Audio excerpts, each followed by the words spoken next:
Riddle me this, riddle me that. This is where we're currently at. It's about time I give you guys a market summary. And when I say market summary, I want to talk about the entire antiques and collectibles trade. So yes, Pokemon collectors, this video is applicable to you, okay? Your favorite collecting category does not exist in a vacuum, devoid of market fundamentals and basic economics. I want to be very clear there. Same goes out to all the great video game collectors that think there's going to be a massive reemergence of interest that's going to propel prices of great video games higher than what they were during the pandemic. I'm sorry, that market was artificially inflated. Let's word it that way. So that's not likely to happen anytime soon. But we really got to speak to the market as a whole here. So it doesn't matter if you collect rare coins, currency, traditional antiques, fine art, and or pop culture collectibles. This video is applicable to you. We're going to do an entire market summary here because we have an interesting dichotomy opening up in the marketplace for any of these type of collectible artifacts that you cherish and love. And what's happening is, the problem is, we have sellers that are now not willing to sell in the marketplace overall because they're worried they're not going to get the price that they originally paid for these items. On the other end of the spectrum, we have buyers that are clamoring to buy this stuff at depressed prices, but they're learning in order for a market transaction to take place, there has to be a willing seller along with a willing buyer. So what's happening here? Well, we have an interesting dichotomy. We have a market dynamic where there are a lot of wealthy buyers that have the money to pay for a lot of these loved artifacts, cherished collectibles, whether they're investing or they're just collecting these items.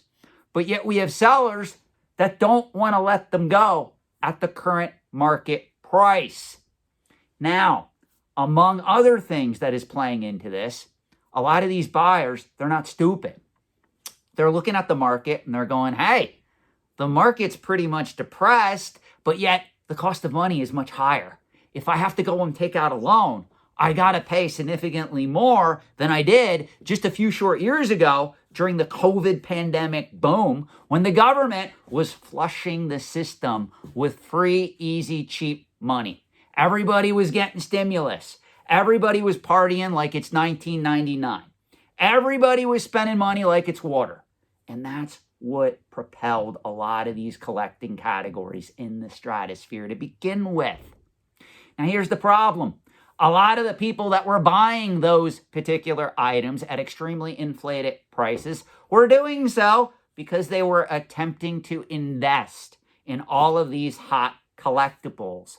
Now, what is it that I teach on this channel? Collectibles have an extremely high transaction cost when you go to sell them, when you go to consign them to auction houses. Auction houses are not stupid. They know how to take advantage of the average Timmy, Kimmy, or Poindexter. They know how to tap into that nostalgia. They know how to make a lot of money from that nostalgia. Same thing is true with grading companies. So little Timmy buys an item at an all-time high price. Let's say that he pays $10,000 for that item. And this was during the COVID boom. If he now goes and he consigns that item to any of these major auction companies, I'm trying to be very generic in this video. I don't want to name any of them, even though they're not doing anything wrong. It's just business as normal for them.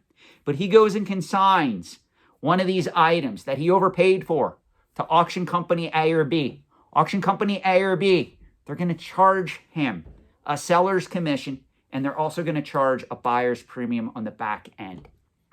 That means at best, that little Timmy is going to lose anywhere from 20 to 40 to 50% if he goes to consign that item that he paid 10 grand for. Now, Timmy isn't stupid. I mean, he makes a lot of bad decisions, but he's looking at that going, well, gee, I paid $10,000 for this item. For me to sell it then, I want to at least sell it for 15 so the auction company gets taken care of and I at least break even. Well, here's the problem. Little Timmy already paid a record price for that item. No one's coming into the current market dynamic with interest rates at very high levels, with two wars going on, with geopolitical unrest and uncertainty in the overall economy, saying, you know what? I know, little Timmy, you paid $10,000 for that item. I'm here with the bailout rescue plan. I'm going to write a check for $15,000 for that item just because I like you.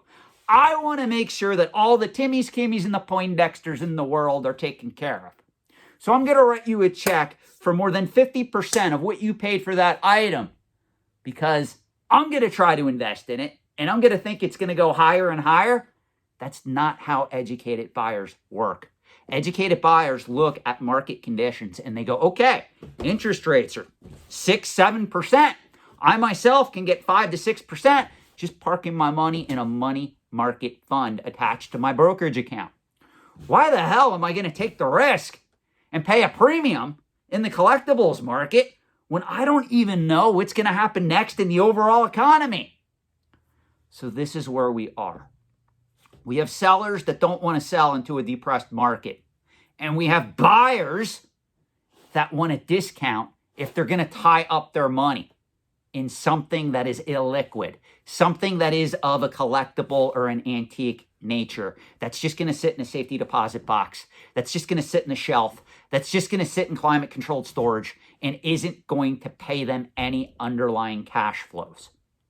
So that's why the market dynamic is out of whack at present time. Case in point, excellent article premiered on CNBC back on Friday, May 10th about the art market.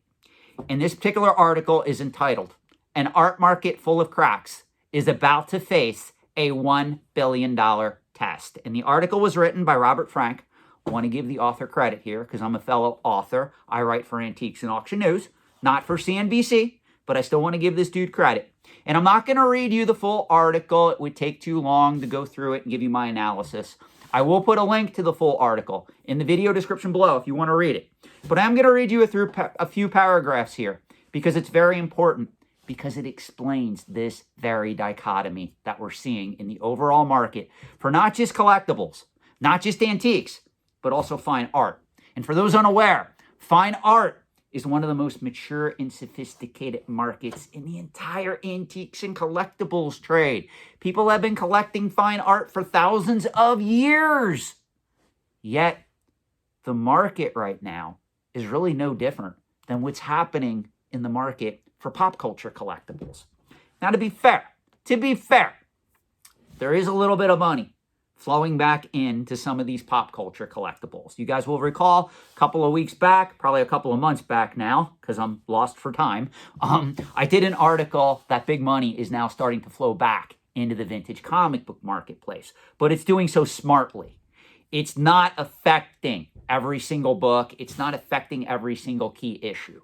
It's slowly coming back, and it is affecting a lot of the big books that are truly scarce. So let's read this article, some paragraphs from this article, and let's see what CNBC is saying here. This piece of the article that I'm going to be reading is called Price Pressures. And it states, dealers and art experts say the auction art market is stalled over price, with sellers not willing to get a lower price than they may have gotten at the peak of the market in 2021 to 2022. Sound familiar, pop culture collectors? Buyers, meanwhile, are demanding discounts due to rising interest rates, an uncertain election year, and geopolitical uncertainty. Sellers want 20% more. Buyers want 20% less. There's a stalemate. Dealers say today's buyers don't have the confidence they had 2 or 3 years ago. Persistent inflation, higher interest rates, fears of a slowing economy, the upcoming elections, and geopolitical crisis are all causing many collectors to pause their buying. People feel hesitant. It's an election year. There is a situation with the Fed. Are they going to cut rates or not? The cost of money is relatively high compared to a few years ago. Even buyers who have the cash and are willing to pay aren't buying because there is a dearth of top-level art coming up for auction. Our clients have tons of cash. The question they're asking is, should we buy into the market right now? So do you see what's happening, guys? There are people out there like me that think investment-minded. And they look at the overall market, they look at what's available, They look at what's happening in the overall economy and they adjust their buying accordingly. They also adjust their selling accordingly. There's a lot of people that are not wanting to consign a lot of these items that were selling for record prices back during the COVID boom period into the market right now because they're worried what they're going to get at auction. Now, it also depends on when you bought these items. Obviously, if you've been collecting something like comic books or even Pokemon cards for that matter for the last 10, 15 years, and you bought when prices were at an ultra low price level, and you want to sell into the market now, you're going to make money regardless. There really is no sense in waiting because we don't know how long this dichotomy is going to last. So that's really what I want to say in this video. I am going to follow this video up with more commentary that is going to expand on this dynamic. But just know where we find ourselves right now is very interesting, where you have sellers that are holding a lot of this stuff that paid a premium for it. They don't want to sell into the market because they're worried they're going to take a bath on a lot of these items, which they would, current market conditions permitting. And you have buyers that would love to buy some of this stuff, but there's no willing sellers. This is why even if you study auction prices right now, they're all over the map for a lot of these collectibles. You'll see a lot of surprises if you study completed heritage auctions right now, Hakes auctions. It's a very interesting dichotomy. And I'm going to be doing more videos on that because you'll see some items that no one expected to pop that are selling for a premium and other items that people expected to sell for a somewhat decent price that didn't even hit the estimated reserve price or the estimated auction estimate. It is insane, guys, how this is playing out. And it's not uncommon when we have these, what I call interesting market dynamics that are pretty much opposite of one another. Meaning you go through a boom, then you have a bust period. And now we have a lack of supply, and you also have a lack of sellers. And it is affecting the market drastically. So that's what we're going to talk about in some upcoming videos here. Thank you for watching. Let me know your thoughts in the comment section below. I will see you somewhere in the future in another video.